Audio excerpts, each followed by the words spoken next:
right. We're back at it again.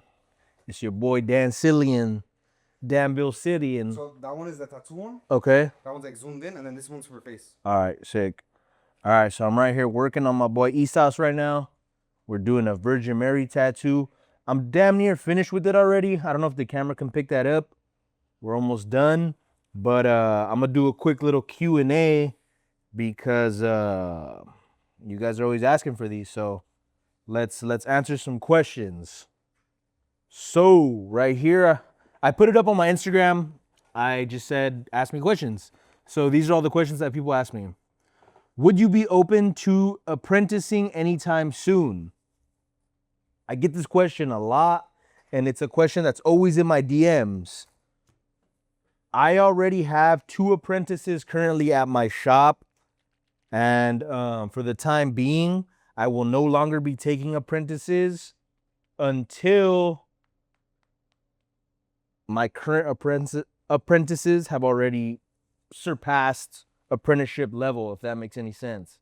So I'm not just gonna take on a bunch of apprentices and then have them running around not knowing what they're doing. You know, it's hard to keep track of a bunch of guys all at once. So I already have 2 apprentices. I'm not taking any more. Another question, where are you located? I get this question a lot, bro. You'd be super surprised. But I am located right by Angel Stadium in the city of Anaheim, California. So, Anaheim, California, you guys. Next question. Do you think an artist should stick to one style? Now, that's a very complicated question, to be honest. My short answer would be, yeah. Yeah, if you want to perfect one thing, then I'd say it's better to focus up on that one specific style. It's I know it's hard for some people too, especially if you work at like a walk-in tattoo shop. You want to be that guy that's able to take all the clients, right? You want to be like, oh yeah, I could do that fine line tattoo. I could do that American traditional tattoo. I could do that Japanese tattoo. I could do that black and gray tattoo.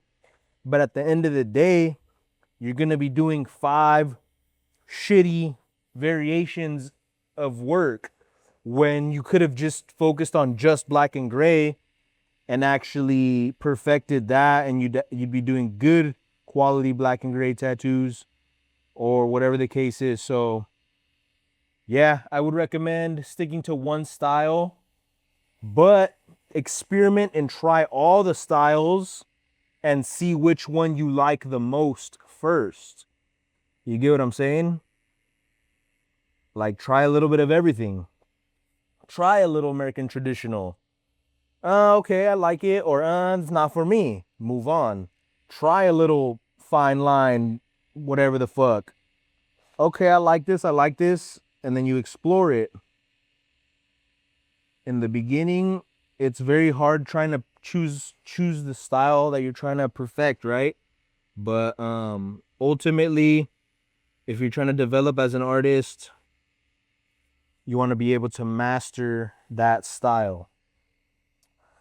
How long did it take you to realize that damn, you a little sick right now. How long did it take you to realize, damn, I'm good? Fuck. Honestly, it's been I would say maybe probably like 3. It's fuck. There's no way of answering this question without sounding like conceited, I guess would be the word, but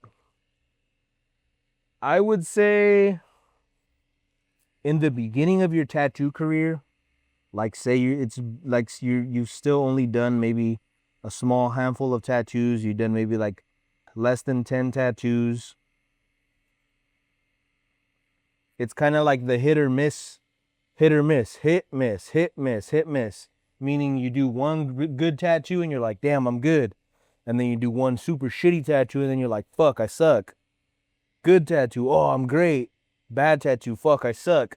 And it's kind of like a never-ending cycle of that for a while until you start to realize, okay, I was doing this wrong, and then let me stop doing that. And then you kind of, the ball starts rolling, okay? You start having less misses and more wins. Wins meaning good tattoos. And then you start realizing, okay, now I'm pretty good. For me, it took a solid maybe 2 years of tattooing for me to start to realize that my work was looking pretty good. But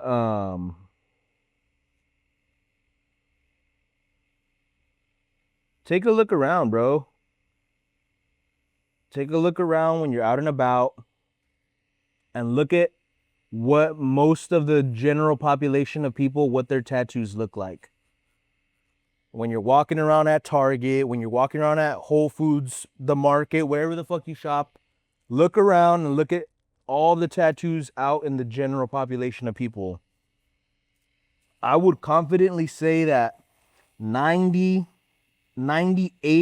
of people have bad tattoos.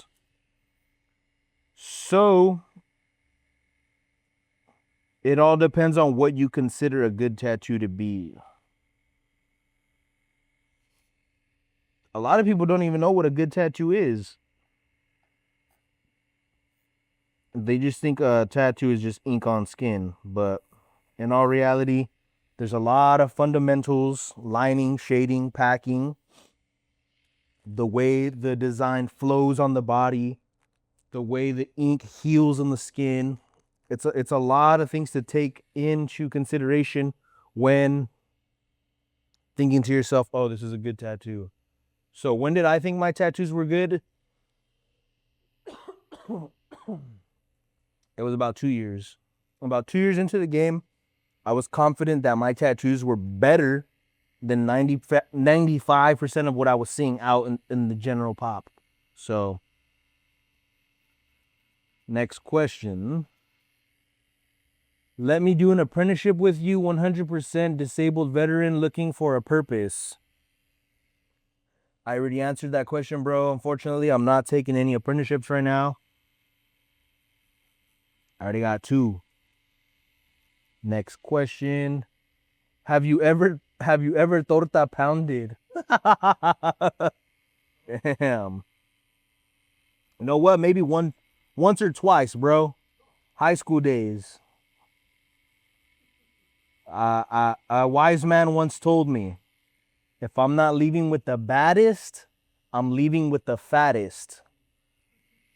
So, have you ever torta pounded? Yes. Certified torta pounder, fool. What equipment do you recommend starting off with? Do you still use the same equipment?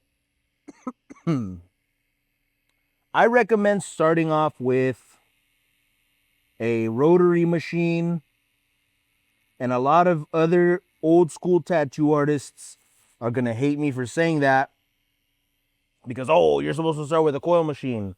But we're living in a modern times, bro. Get yourself a nice, reliable, easy to use rotary machine. There's a few really good brands out there that are fairly inexpensive. And at the end of the day, the equipment does not matter that much. What you're using is not as important as how you're using it.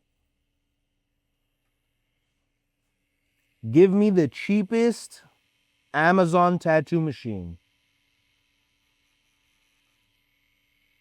and I will be able to produce a high quality tattoo. So the equipment, Obviously, you can go out there and spend $2,000 on a tattoo machine if that's what you want to do.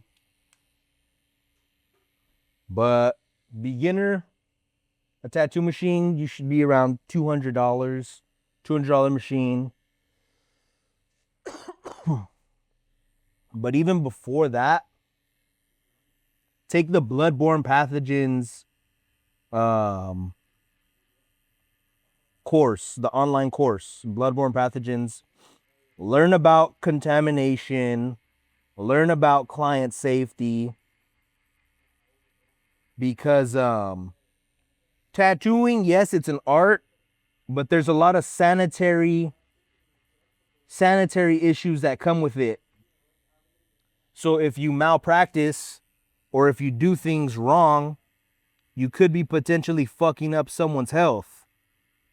Because in reality, you're stabbing someone with needles over and over and over, opening up their body, opening up their skin, opening up their largest organ, their skin, right?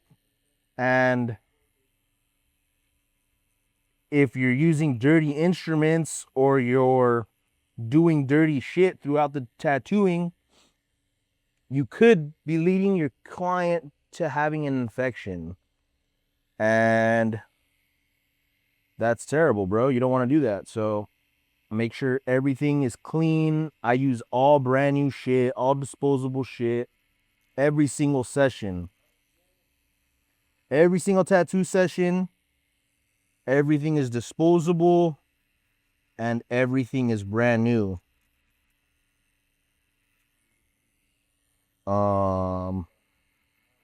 That's just that, bro. Be clean and watch some tattoo health sanitation courses before anything, right? How much is a starter package, machine, ink, etc.? I just kind of went over that. You can find a decent starter machine for anywhere between 100 to 300. So 200 is kind of like a sweet spot, and pretty much everyone can afford a little $200 machine that'll be fairly reliable and good enough to knock out some pretty fucking good tattoos, you know? Give me a $200 machine, I'll be able to knock out some good fucking tattoos, right? So it's not the skill of, it's not the, what is it? Not the will of the man, it's the skill of the man. That's not what I meant to say, though. I mean to say it's not about the fucking instruments you're gonna use. It's about the skills and the will. So, realistically, on my cart every day, I have my machine, ink caps, tattoo glide, which is like ointment that you have on the side that you're gonna be lubing up your client with. Disposable razors, wash bottles, ink, actual tattoo ink. Which, do your research on tattooing. There's a bunch out there that there's 100,000 different brands out there in the game. Obviously, you want to look for something that's not a toxic to the body, right? You're injecting it into your clients. You want to make sure that it's a good quality ink that's not gonna cause any health issues. Do your research when it comes to that, you know? I prefer to use the Raw brand, Raw ink pigments. I use all their different tones of black, so that's just me though. I recommend you do your own little research about that. But needles, same thing. Try out a bunch of different brands and see what you like. Most of all tattoo equipment is all going to come down to personal preference. Because for every needle brand, for every needle out there, there's 1,000 different brands of cartridges being produced of that same exact needle. with little nuances, like the way the ink flows out of the tip. It's a diamond tip. It's a funnel tip. It's a star tip. It's a triangle tip, whatever the fuck. There's so many different little nuances. So you as an artist need to try them out and decide which one you like based on your particular hand motions and tattooing style. It's not a one size fits all.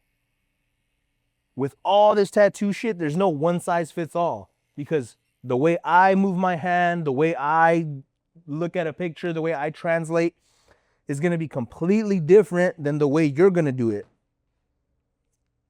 I can explain to you step by step exactly how I'm going to do it, and then you copy it, but it's not going to be the same as me. So all this shit comes down to personal preference. So I need to go out there and try some shit out. Starter kit, you're probably looking at spending anywhere from like $500 and less, depending on how complicated you want to get with your kit. But about $500, you get something nice if you're trying to take it serious. All right. A couple more questions right here. I'm going to just finish these off real quick.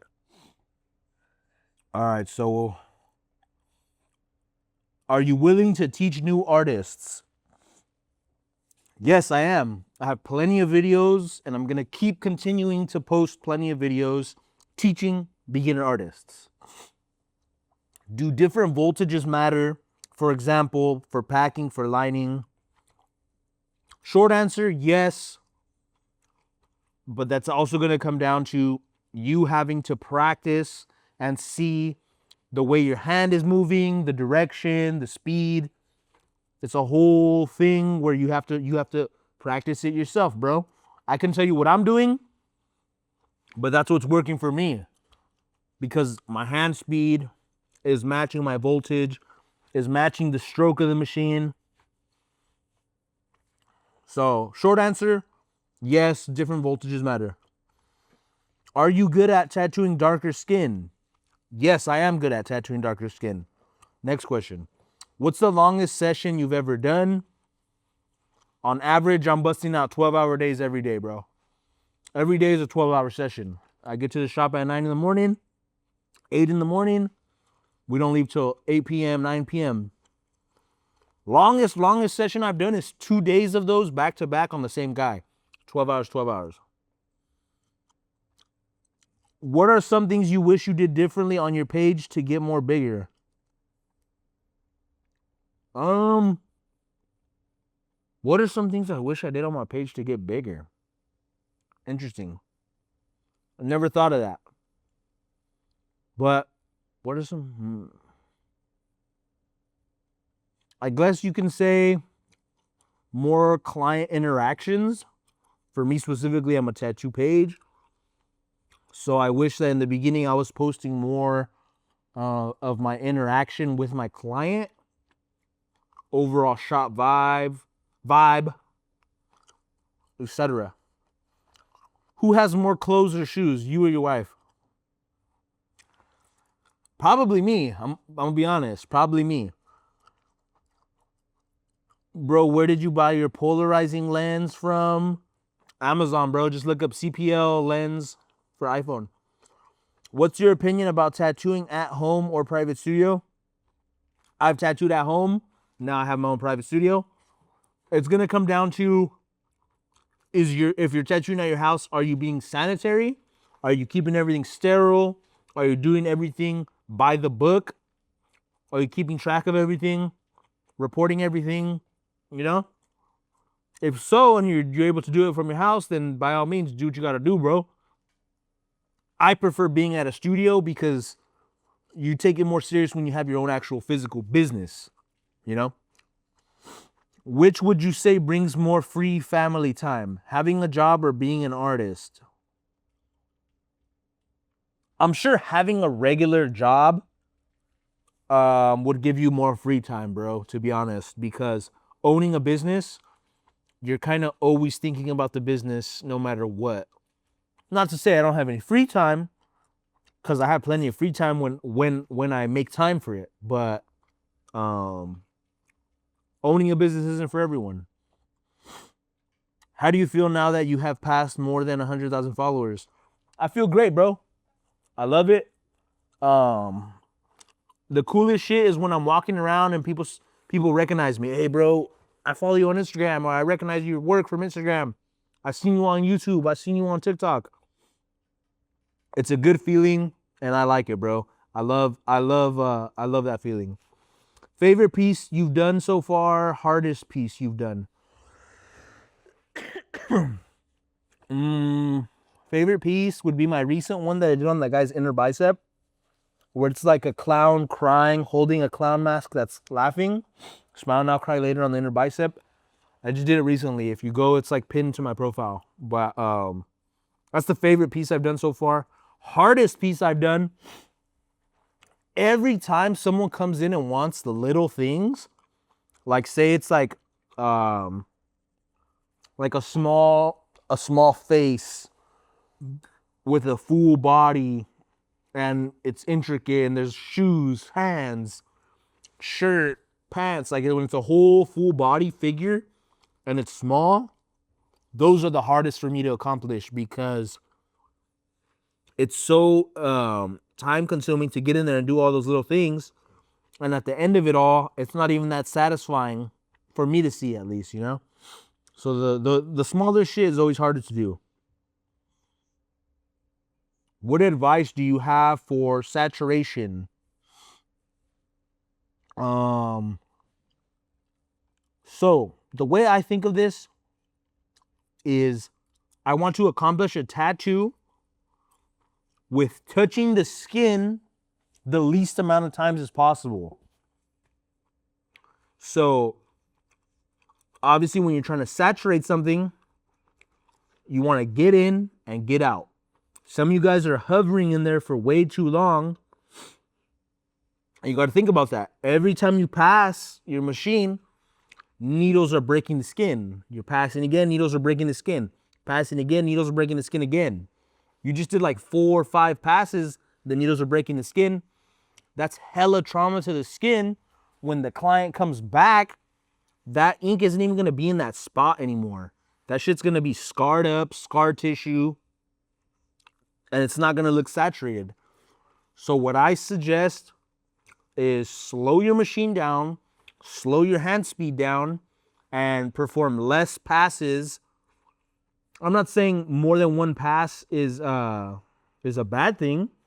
I probably quickly put in maybe three swipes while I'm doing it. It's very dependent on what the actual tattoo calls for, obviously. But for saturation, slow your machine, slow everything down, bro. Slow everything down, pretend time doesn't exist. Take your time, right? That's the main advice I can give you. When it comes to pricing, do you go based off sizing or the amount of time? So I determine the price of a tattoo by looking at the complexity of it. How complicated is the design? How many different images are in that design? How many different moving elements is there to make the piece look good? That's how I base off my pricing. I'm not necessarily going off time itself. Next question, do you plan to give any workshops? I'm not sure what a workshop is. I would assume it's when like a class of people come in and you're kind of like on stage and there's a projector and that whole shit. That opportunity has not presented itself to me yet, but if it does arise, then yes, I would love to do a workshop. I just haven't had the plan put in place yet. What tattoos do you find the most challenging to execute properly? I just kind of explained that one a couple questions ago. The smaller, more intricate, full body pictures, like I prefer to do a face all the way zoomed up, just the portrait. But sometimes every now and then you get the client that wants the whole body No, zoom out, zoom out. I want the whole body, shoulders, abdominal, chest, legs, feet, everything. When it's the whole full-blown picture, compressed, that's when it starts to get complicated for me. What's something that you've been wanting to tattoo recently but haven't had that chance to? I don't know, bro. I kind of do get to tattoo everything that I want to. This guy just put gym partner, question mark. Yeah, bro, let's get it. If you want to get up and go to the gym with me, let's do it. Not a question, but you are a dope-ass artist, bro. Thank you for inspiring me. Thank you, bro. I appreciate that. Another, where are you located? And then all these are like other specific questions. So that's all the questions, you guys. I'm gonna get back to this tattoo. That's gonna be it for this little Q&A. Stay tuned for the next one. I'll be posting these often. So if you want me to answer a specific question, don't forget to follow me at the DanSal on all social media platforms. No underscores, no numbers, no freaking dot, period, dash, none of that, bro. It's just TheDansal. Do not fall for these scammers, bro. There's plenty of fake Instagram accounts out there and plenty of fake TikTok accounts, and they are messaging my real followers and asking them for deposits. I will never do that, bro. If you ever get a message from an account that's anything to do with me, just know it's not me, bro. I'm not out here asking you to send a deposit without you have messaged me first. If you message me first, then yes, I'm gonna respond to you. But I will never reach out like, hey, would you like to get a tattoo? What do you want to get done? Give me your deposit. That's fake, bro. Look at all my pages have a fairly respectable following. On TikTok, it's about 40,000 followers. On Instagram, it's about 100 something right now. So if a page with only a couple hundred followers is hitting you up, it's most likely fake. Don't fall for it. And fuck the scammers. If you're watching this, bro, you scamming the wrong people, dog. Go scam somebody else, bro. You're out there fucking, what are you doing? Send me deposit. Fuck all that, bro. All right. This is the DanSal signing out. Sayonara. I'll see you guys on the next video. Peace.